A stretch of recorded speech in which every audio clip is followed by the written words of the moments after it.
आज सबसे बड़ी राजनीतिक खबर पर बात होगी कि हरियाणा को लेकर भारतीय जनता पार्टी ने अपना मैनिफेस्टो जारी किया है। इस घोषणा पत्र में भारतीय जनता पार्टी ने तमाम बड़े वादे किए और इन वादों में आखिर क्या तीसरी बार लगातार भाजपा की सरकार बनाने की चाबी है या फिर नहीं। इन तमाम चर्चाओं को लेकर हमारे साथ हमारे वरिष्ठ सहयोगी नवीन कुमार जी मौजूद हैं। नमस्कार सर। सर, आपसे ये जानना चाहेंगे कि ये जो भारतीय जनता पार्टी का मैनिफेस्टो जारी हुआ है, सबसे पहले आप किस तरीके से इसे देखते हैं? देखिए, बीजेपी ने काफी लोक लुभावन वादे किए हैं इसके अंदर। और सवाल बड़ा ये है कि ये वादे जो हैं, क्योंकि 10 साल से उनकी सरकार थी, तो उस वक्त क्यों ये सब चीजें इंप्लीमेंट नहीं हो पाई। कुछ बड़ी चीजें उसके अंदर बताई गई है, जैसे 24 फसलों के लिए एमएसपी की गारंटी देने की बात कही गई है, जैसे युवाओं के रोजगार के लिए एक नई स्कीम चलाने की बात की गई है, जैसे महिलाओं के लिए जो है स्कूटी देने की बात की गई है, जैसे पेंशन के लिए 2100 रुपए जो है पेंशन देने की बात कही गई है। तो ये सब चीजें जो है वो पहले से, क्योंकि 10 साल से आपकी सरकार थी, तो तब आपने क्यों नहीं की। अब ऐसी क्या विकट परिस्थिति आ गई कि आपको ऐसा लोक लुभावन जो है घोषणा पत्र जारी करना पड़ा।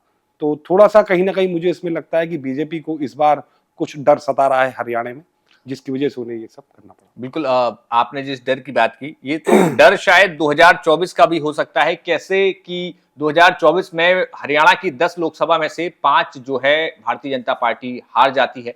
तो क्या उस हार का, यानी कि 5 सीटें जो कम हो गई, इसके बाद ठीक उसके पहले, या यूं कहे तो ठीक पहले भारतीय जनता पार्टी ने मुख्यमंत्री को भी बदला था। कैसे लगता है आपको कि इन चुनावों में भारतीय जनता पार्टी की आखिर क्या स्थिति रहने वाली है? देखिए, 24 का जो लोकसभा का चुनाव था, वो चुनाव बीजेपी के लिए एक कड़ी चुनौती का चुनाव था। और उसका नतीजा जो है वो देखने को भी मिला। पार्टी बहुमत चूक गई और 240 पर सिमट गई।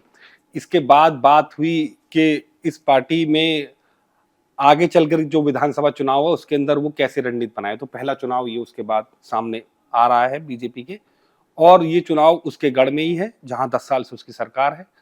सबसे बड़ी बात किसान आंदोलन, अग्निवीर योजना और कई ऐसे मुद्दे जिसको लेकर के कि ये कहें कि हम किसान लॉबी, जाट लॉबी, वो कहीं ना कहीं बीजेपी से खफा दिखाई दी थी। एक लामबंदी उनकी जो है नजर आई थी। तो उसको लेकर के बीजेपी थोड़ी सी सतर्क है। इसलिए इस बार के चुनाव के अंदर वो कहीं से भी ये मैसेज देना नहीं चाहती कि किसानों में, जाटों में या किसान से संबंधित जो भी जातियां हैं, उनके अंदर कोई उनके खिलाफ रोष है, खिलाड़ियों का उनके खिलाफ कोई रोष है। किसानों में अग्निवीर योजना को लेकर के किसान परिवारों में, उनके जो पूर्व सैनिक है उनके परिवारों में किसी प्रकार का कोई रोष है। तो कई सारी चीजें जो है वो, ये एक आप कहें लिटमस टेस्ट है बीजेपी का ये चुनाव। इसलिए उन्होंने इसके घोषणा पत्र में कई सारी ऐसी बातें कही है। अब देखना होगा कि हरियाणा की जनता इसको कैसे लेती है। बिल्कुल, ये जो इस पूरे मैनिफेस्टो में जो 20 प्रमुख संकल्प पत्र भारतीय जनता पार्टी जिसकी बात कर रही है, उसमें 2 बड़ी चीजें दिखती हैं कि साल में 2 लाख युवाओं को नौकरी, पक्की नौकरी, सरकारी पक्की नौकरी। और इसके साथ बात हो रही है इसमें कि जो अग्निवीर हैं, सारे हरियाणा के जितने लोग अग्निवीर में जाएंगे और वहां से जो वापस आएंगे अग्निवीर बन के, अग्निपथ योजना के तहत अग्निवीर बन के आएंगे, उन सबको जो है सरकारी नौकरी दी जाएगी। कैसे देखते हैं इस पूरे फैसले को? देखिए, ये बात तो कई सरकारें कह चुकी है। मध्य प्रदेश की सरकार ने भी कही है, उत्तर प्रदेश की सरकार ने भी कही है कि हम जो है यहाँ पर पुलिस भर्ती के अंदर उनको आरक्षण देंगे।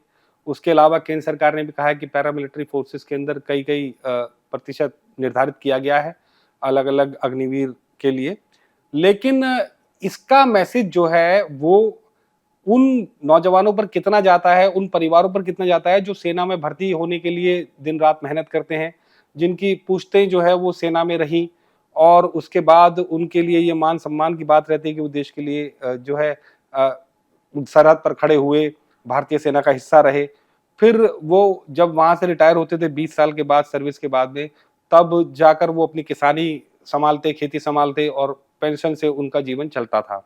अब चीजें जो है वो खराब हुई। अग्निवीर या अग्निपथ योजना जो आई उसके बाद से एक बड़ा रोष दिखाई दिया उन किसान परिवारों में, सैनिक परिवारों में, जो खेतीहर जो लोग हैं, जो एक गरीब तबका इस देश का है, जो खेत खलिहान में रहता है, जिसके जिसके अंदर एक जिजीविका है कि हम देश के लिए कुछ करें, एक जिज्ञासा उनके अंदर रहती है कि हम सेना में भर्ती हो, वो 16-17 साल के बाद से ही दौड़ लगाना और इन सब चीज़ों में एक्टिव हो जाते हैं। पूरा जो जवानी है वो सेना में भर्ती होने के लिए वो कम से कम अपने 3-4 साल उसमें खपा देते हैं। तो इसलिए जो है उसके बाद जब उन्हें पता चला कि हम 4 साल के लिए भर्ती होंगे और फिर उसके अंदर कई सारी सहूलियतें जो है वो घट जाएँगी। फिर 4 साल के बाद वो क्या करेंगे, एक बड़ा संकट उनके सामने था। इसका जो मैसेज गया, वो इन सब परिवारों में, किसान परिवारों में वो बड़ा घातक गया। उस मैसेज का ही परिणाम है कि बीजेपी को उत्तर भारत की जो हिंदी पट्टी है, उसके अंदर काफ़ी सीटों का नुकसान झेलना पड़ा। तो हरियाणा जो है वो एक ऐसा क्षेत्र है, एक ऐसी भूमि है, हालाँकि लोकसभा में सीटें वहाँ कम हैं, लेकिन वो एक भूमि ऐसी है, जो किसानी का एक बड़ा मैसेज पूरे देश में देती है। किसान या फौजी या खिलाड़ी पूरे देश में किसी राज्य से सबसे ज़्यादा हैं, तो वो हरियाणा से हैं। तो इसलिए हरियाणा का जो मैसेज जाता है, वो पूरे देश में जाता है, पूरे उस तबके में जाता है, किसानी के तबके में जाता है, सैनिकों के एक बड़े तबके के अंदर वो मैसेज जाता है, खिलाड़ियों के एक बड़े तबके में वो मैसेज जाता है। तो उन सब चीज़ों को लेकर के एक रोष जो था सरकार के खिलाफ, उसको जो है कवर अप करने के लिए अब कई सारे प्लान्स केंद्र सरकार द्वारा लाए गए। बीजेपी ने अपने मैनिफेस्टो में राज्य सरकारों में कई बार कई चीजें जोड़ी। अब जो चुनावी राज्य हैं वहां के मैनिफेस्टो के अंदर उन्होंने कई चीजें बताई हैं कि हम अग्निवीरों के लिए ये लेकर आएंगे। हालांकि इससे कितने सेटिस्फाई होते हैं ये किसान परिवार या पूर्व सैनिकों के परिवार, ये हमें मतदान के बाद पता चलेगा। लेकिन मैं अगर मुझसे पूछा जाए या जो एक सरसरी जो समझ रखते हैं लोग, उस उनका ये मानना है कि इसका इम्पैक्ट जो है वो ज्यादा कुछ पड़ने वाला नहीं है, क्योंकि अब मामला वोटिंग पर है। 10 साल बीजेपी की वहां सरकार रही है।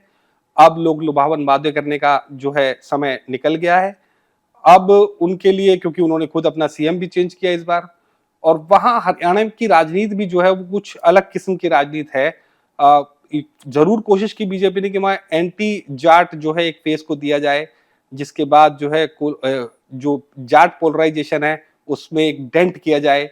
आईएनएलडी में और जेजेपी जो बड़ी पार्टी है वहां की जाट लैंड की, और बीजेपी और कांग्रेस जो है वो खुद भी अपने आप को दावा करती है, क्योंकि उनके अंदर कई सारे जाट चेहरे उनमें रहे हैं। तो उसमें एक डेंट करने के लिए कहीं ना कहीं एंटी जाट फेस को आगे किया जाए। तो इसी जो है क्रम में इस बार इन्होंने खट्टर के बाद नायब सिंह सैनी को आगे उतारा। अब भविष्य में कौन मुख्यमंत्री होगा या नायब सिंह सैनी पर ही बीजेपी जा रही है आगे, इसका अभी ऐलान नहीं हुआ है। हालांकि बीजेपी कह जरूर रही है कि फेस बदलने की कोई बात नहीं है।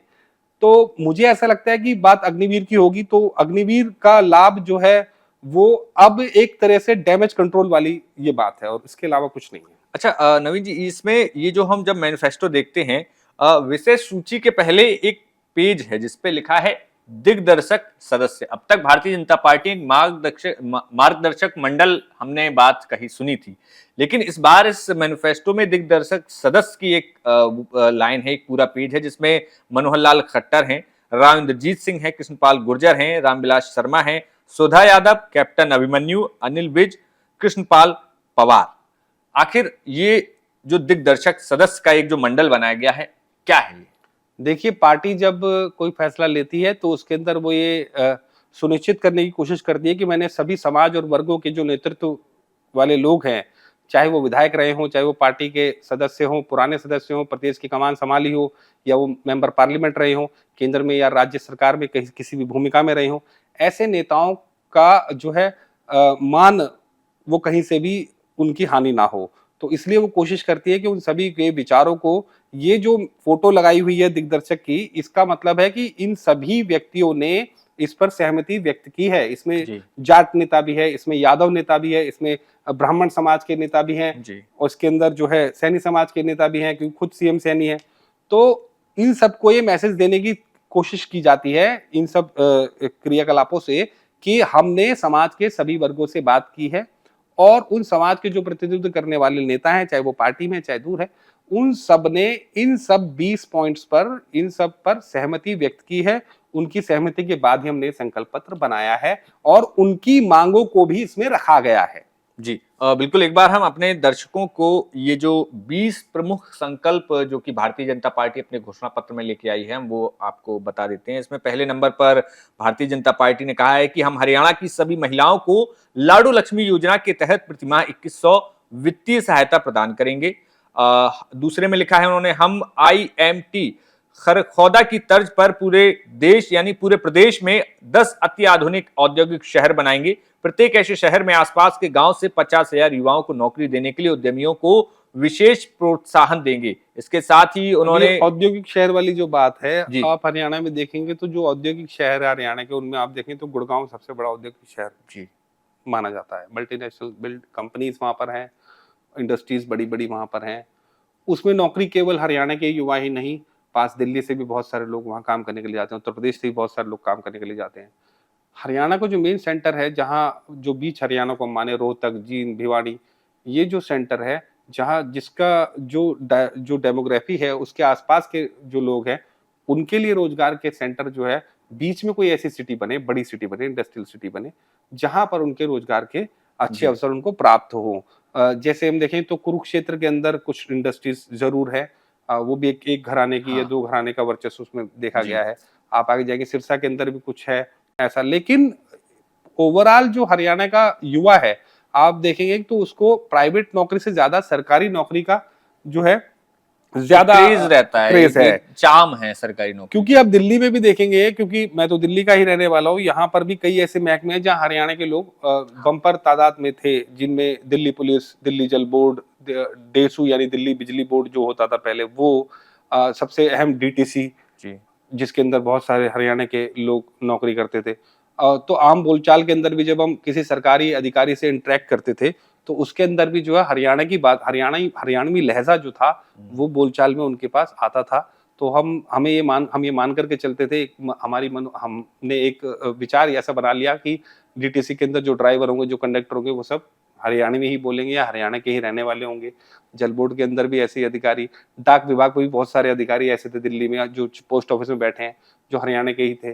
बाकी सेना में और खेल खिलाड़ी में तो बहुत सारे उनके खिलाड़ी लोग रहे हैं, लेकिन असल में हरियाणा का युवा जो है वो सरकारी नौकरी को लेकर के ज्यादा क्रेज उनमें रहता है। प्राइवेट नौकरियों के आप कितने ऑफर दे दीजिए उनको, तो उनकी प्रायोरिटी हमेशा रहती है कि हम एक सरकारी नौकरी लें। बिल्कुल इसमें और भी कई सारी बातें बहुत अहम 20 पॉइंट जो बताए हैं इसमें, लेकिन खास तौर पर जो 24 फसलों को MSP पर खरीदने की बात कही है, आखिर कितना बड़ा मुद्दा है किसान हरियाणा में बीजेपी के लिए? देखिए, 24 फसलों को MSP पे खरीदने की बात अभी इस संकल्प पत्र में कही गई है। बात गेहूं की MSP निर्धारित करने की हुई थी। जी किसानों का जो पूरा आंदोलन था वो गेहूं की MSP को लेकर के था, कि गेहूं की MSP निर्धारित की जाए, और उस पर कोई बात अभी तक इस संकल्प पत्र में नहीं आई है। किसान आंदोलन, पंजाब हरियाणा के किसान, वेस्टर्न यूपी के किसान उसमें बढ़ चढ़कर भाग लिया। फिर उस फैसले को जो केंद्र सरकार ने लिया था, 3 नए कानून बनाए थे, उसको वापस लेना पड़ा। ये बात केंद्र सरकार को पता चल गई थी चुनाव से पहले ही कि इसके अंदर कहीं ना कहीं कोई गड़बड़ी जरूर है, या इसका मैसेज जो है जनता के बीच में, किसानों के बीच में गलत गया है। सरकार ने सही फैसला लिया और उसको वापस ले लिया, लेकिन उसके बाद उनकी मांगों पर कोई फैसला अभी तक नहीं हो पाया।